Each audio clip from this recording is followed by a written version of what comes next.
As Gauri Prabhu pointed out, there is a gradual progression in the chapters, and now we have come to the 6th chapter, which is titled Dhyana Yoga. In the 2nd chapter, Krishna had also given a glimpse of what is called Karma Kanda, which means a section of the Vedas which contain injunctions which, when performed or followed, can fulfill one's material desires. A person following Karma Kanda does not have a spiritual objective. His or her objectives are still limited to the world. But when one comes to the point of yoga, one has understood that there is something higher than this world. And one comes to the point of Karma Yoga.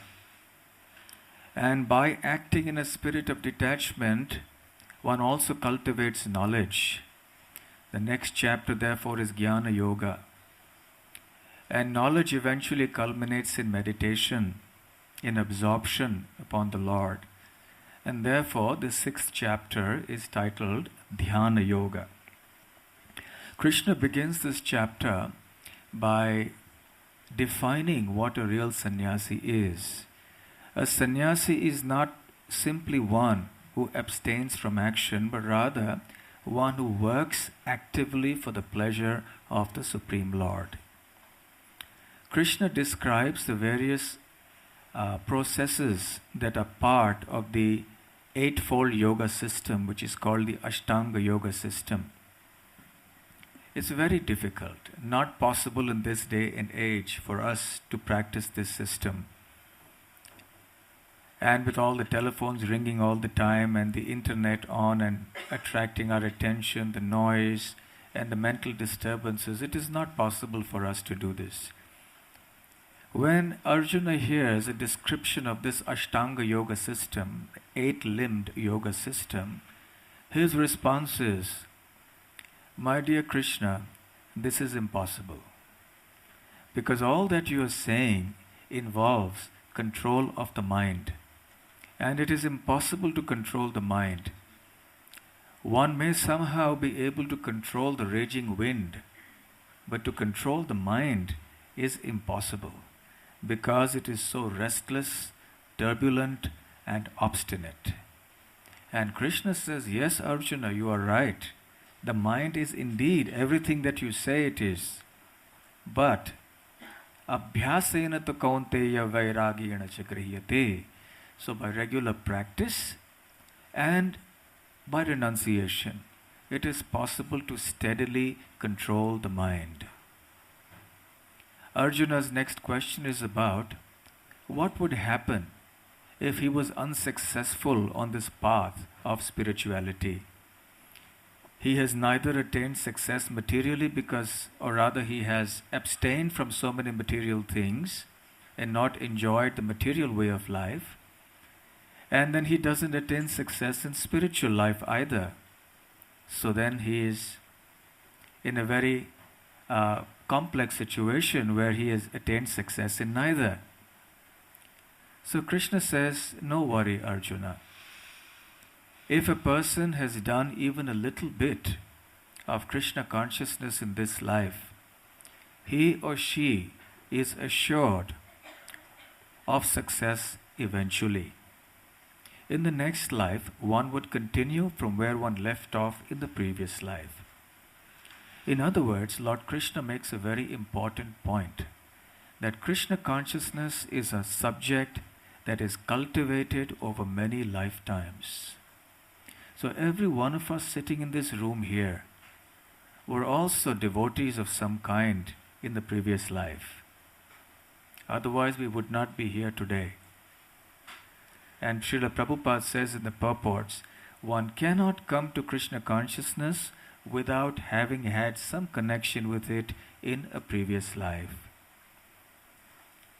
So just imagine, yes, we have done something in the past life, so we are here now. But we should try to do our Krishna consciousness so nicely that we can make it perfect in this life itself.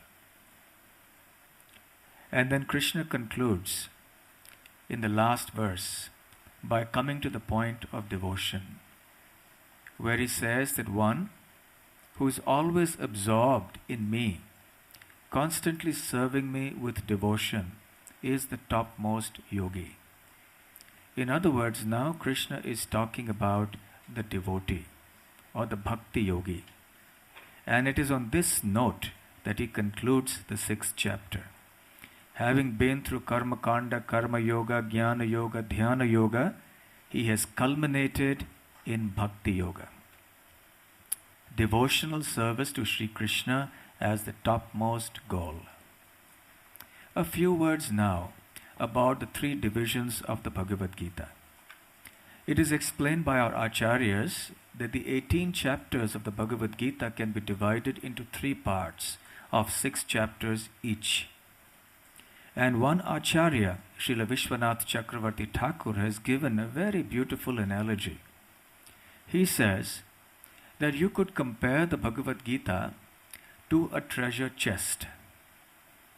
The lower lid is made of, or the lower surface is made of pure solid gold.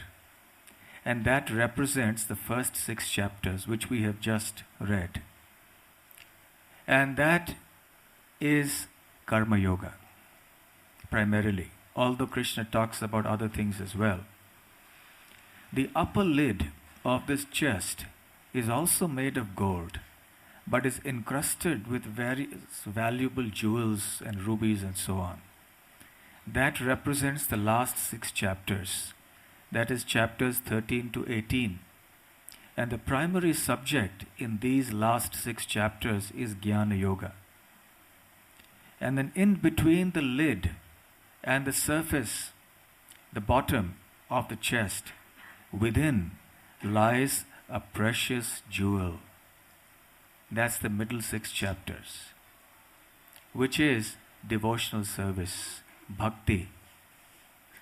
So the acharyas explain that this bhakti is placed strategically within, in the middle 6 chapters, so that it is protected by the upper and lower lids, that is by the previous 6 and the later 6 chapters of the Bhagavad Gita. And ultimately, when you open the lid, you want to get that jewel. In other words, the purpose of studying the Bhagavad Gita is to get this priceless jewel of pure devotion at the lotus feet of Lord Krishna. Hare Krishna.